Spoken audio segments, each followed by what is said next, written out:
Salam Rahayu, para sahabat pecinta dunia spiritual dan dunia supranatural.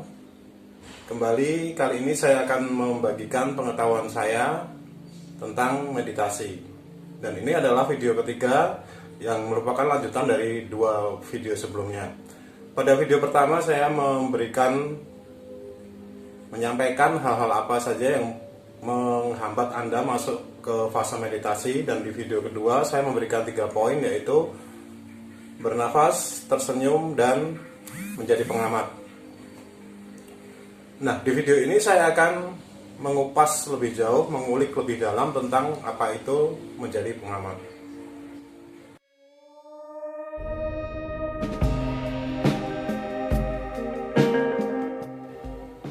Ya, terlebih dulu saya akan menyapa para sahabat yang baru bergabung di channel Meditasi Kesadaran.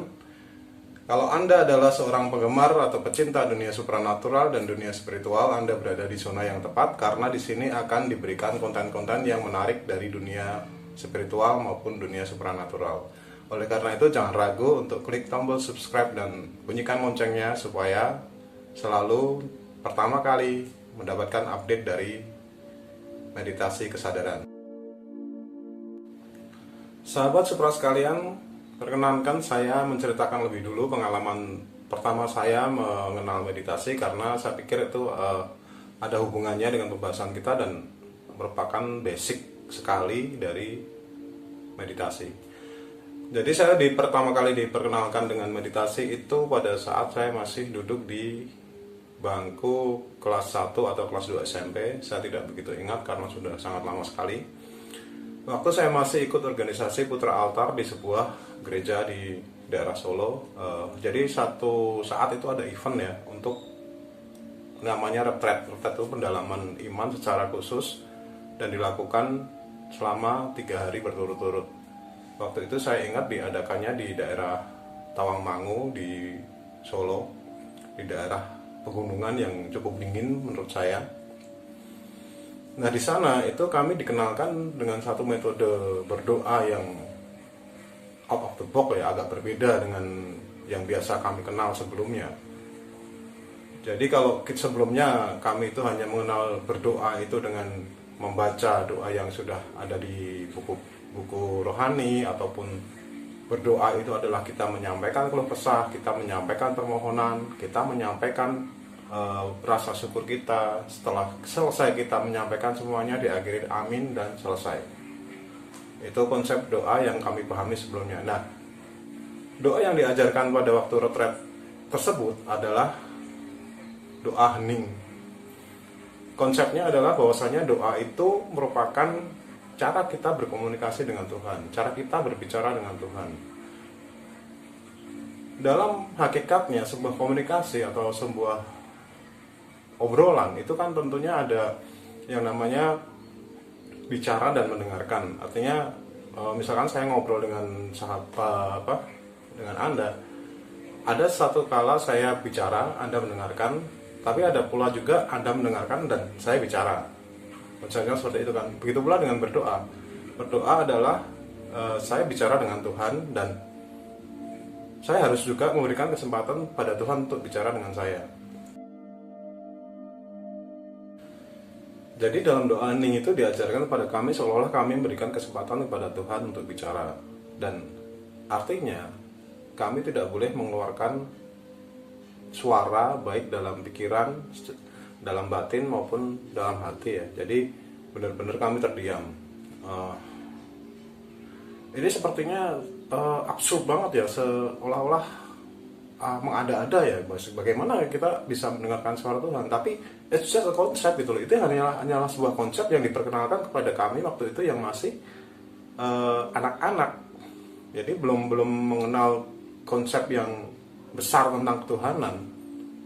Kami juga artinya konsep ini bisa kami terima sebagai anak-anak yang tidak tahu apa-apa, dan yang memberikan konsep ini kepada kami itu adalah seorang pastor yang kami percaya memiliki pengetahuan dan pengalaman lebih banyak di dalam agama. Di sini mungkin beberapa dari sahabat akan membantah atau mempertanyakan ya, konsep yang aneh gitu ya. Jadi seolah-olah mengada-ada mendengarkan suara Tuhan. Tapi sebaiknya disimak lagi lebih lanjut supaya saya bisa menjelaskan apa yang akan terjadi dalam konsep tersebut. Jadi sebelum kami memulai doa hening tersebut, kami ditanya dulu, pernah nggak di antara kalian yang mendengarkan suara Tuhan? Tentu saja kami semua menjawab belum pernah.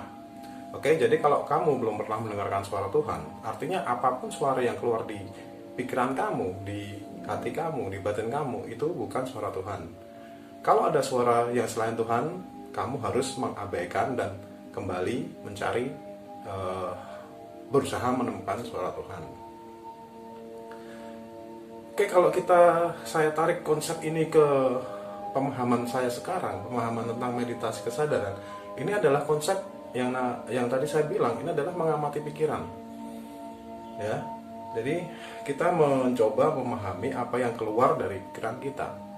Kalau kita diam pada suatu titik diam, itu yang keluar tentu saja suara semua yang pernah kita kenal. Karena apa? Karena suara itu sebenarnya hanya luapan dari alam bawah sadar kita. Kita tahu ya, Anda juga tahu bahwasanya alam bawah sadar itu long term memory. Dia akan mengingat semua kejadian di dalam kehidupan kita.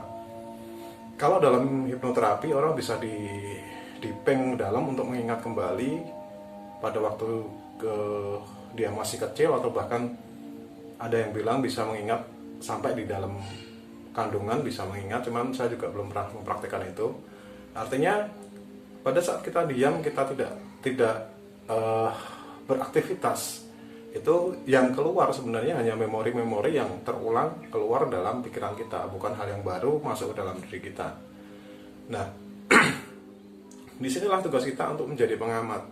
Menjadi pengamat itu bukan berarti mengamati, bukan berarti kita aktif mengamati, tapi kita hanya menyaksikan. Kalau ada satu pikiran yang lewat, kita tahu.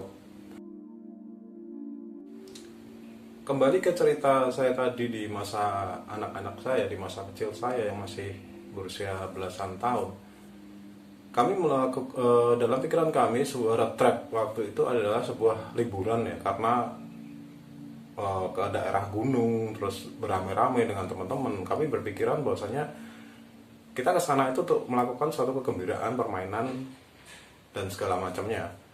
Tapi pada saat hari pertama kami datang ke sana, setelah diberi briefing, dan memang hari pertama itu lebih banyak santainya ya, lebih banyak bermain, bernyanyi, juga ada ibadah.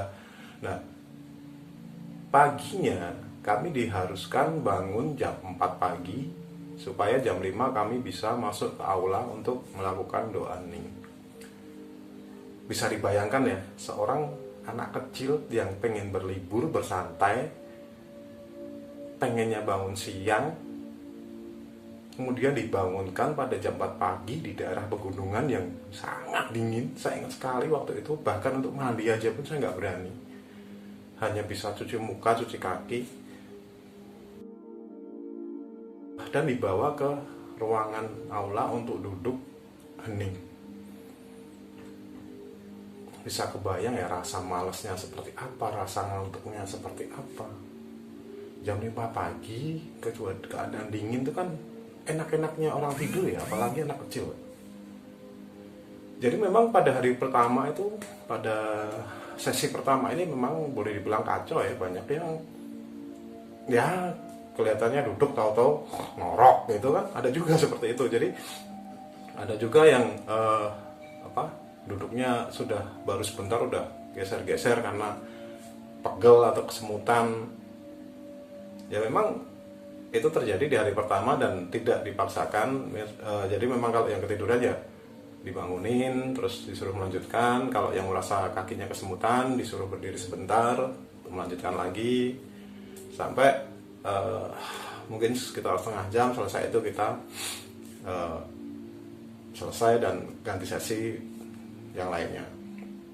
Dan sesi ini dilakukan sehari 3 kali. Yang pertama yaitu bangun pagi jam 4, kedua sebelum tidur siang, karena kami anak-anak ada acara tidur siang ya.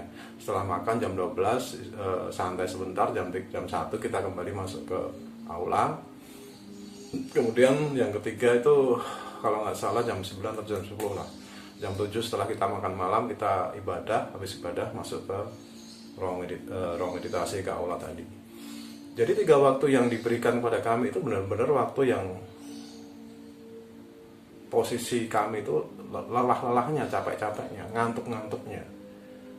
Dan kalau saya tangkap sekarang ini, saya bawa fenomena ini ke sekarang, saya baru menyadari bahwasanya pada jam-jam tersebut, pada posisi kita mulai ngantuk, pada posisi kita masih ingin terlelap, itu adalah fase yang paling bagus, itu adalah momen yang paling bagus buat kita untuk masuk ke fase theta.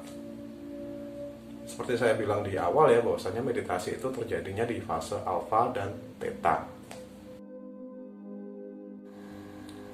Saya tidak bisa mengingat betul seperti apa kelanjutan detailnya retret kami, hanya saja ada beberapa hal yang masih saya ingat, yaitu ada teman kami yang tiba-tiba sesenggukan menangis, terus ada juga yang ketakutan merasa melihat hantu atau melihat wujud yang aneh-aneh di depannya. Dan seperti yang disampaikan oleh pastor pembimbing kami di awal ya, bahwasanya apapun itu yang nampak selama kita masih bisa mengenalinya, ya itu bukan Tuhan. Jadi ya itu tadi, abaikan saja dan kembali ke keheningan untuk menemukan suara Tuhan. Pada akhir retret diberitakan kepada kami bahwasanya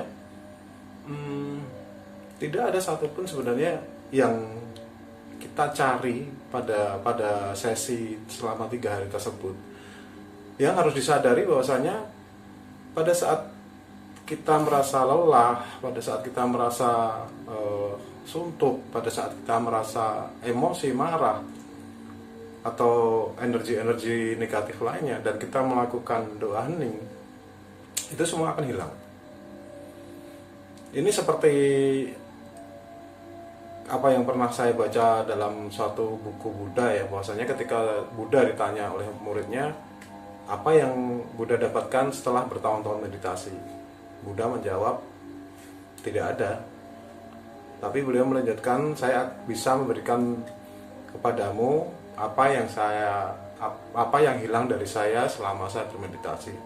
Saya kehilangan amarah saya kehilangan kecemburuan saya kehilangan iri dengki saya kehilangan ego saya. Jadi meditasi bukan tentang mencari, tapi melepaskan. Baiklah, dari cerita saya panjang lebar tadi, ada beberapa hal yang bisa kita simpulkan ya. Kita mulai dari yang terakhir. Yang pertama, meditasi itu bukan tentang mencari, tapi tentang melepaskan. Yang kedua, pada saat kita mulai memasuki fase theta, itu akan rawan terjadi halusinasi. Terus yang ketiga, waktu-waktu yang tepat kita melakukan meditasi itu adalah pada saat kita merasa lelah, ngantuk. Jadi pada saat bangun tidur, Anda melakukan sholat subuh, itu waktu yang sangat bagus untuk melakukan meditasi. Kemudian sebelum tidur malam itu juga bagus waktunya. Atau yang lebih bagus lagi sih sebenarnya, Anda tidur kemudian tengah malam bangun melakukan meditasi, itu sangat bagus sekali. Kemudian yang terakhir adalah meditasi itu adalah tentang mengamati pikiran.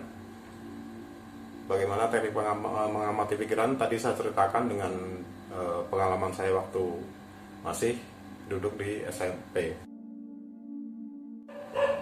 Kiranya cukup sampai di sini dulu pembahasan saya tentang meditasi. Lain kali kita kembangkan lagi.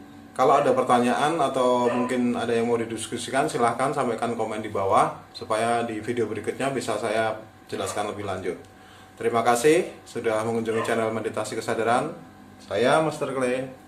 Salam Rahayu.